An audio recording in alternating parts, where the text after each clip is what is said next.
Hey, what is up everyone? So last week we saw the finale to Arrow's first three-part storyline featuring the villain Danny Brickwell, as well as Laurel's rise to Black Canary. This episode sort of changed up a bit and instead brought back Count Vertigo, while also telling a really great subplot. So basically in this show, Vertigo is their version of Scarecrow, and he plays on Laurel's fear of her sister as well as her father.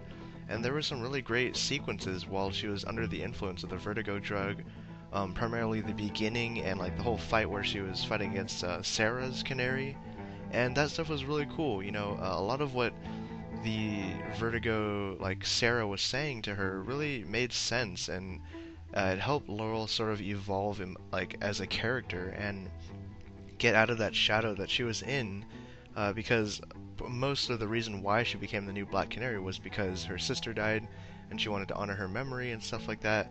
But a lot of people were telling her that, it's better to make an image of yourself and not just be in Sarah's shadow. And I really like that.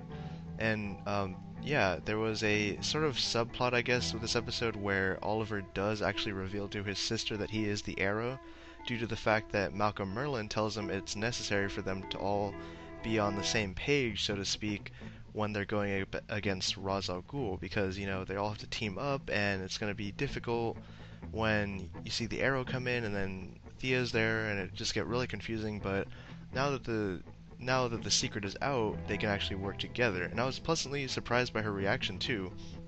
She actually thanks Oliver for all that he's done for helping the city, instead of kind of freaking out or something, which has actually happened on the show before when Oliver revealed his secret. And I kind of hate when that stuff happens. It's just annoying. But one of my favorite aspects of this season so far is the fact that Team Arrow no longer really relies on Oliver for his leadership, and it certainly shows this episode in particular, when he's questioned by his teammates and they bring up the fact that for 3 weeks everyone thought he was dead, so they just found out a way to go on without him. They brought in a new system that was put in place, and I think it gave Oliver a reality check, really.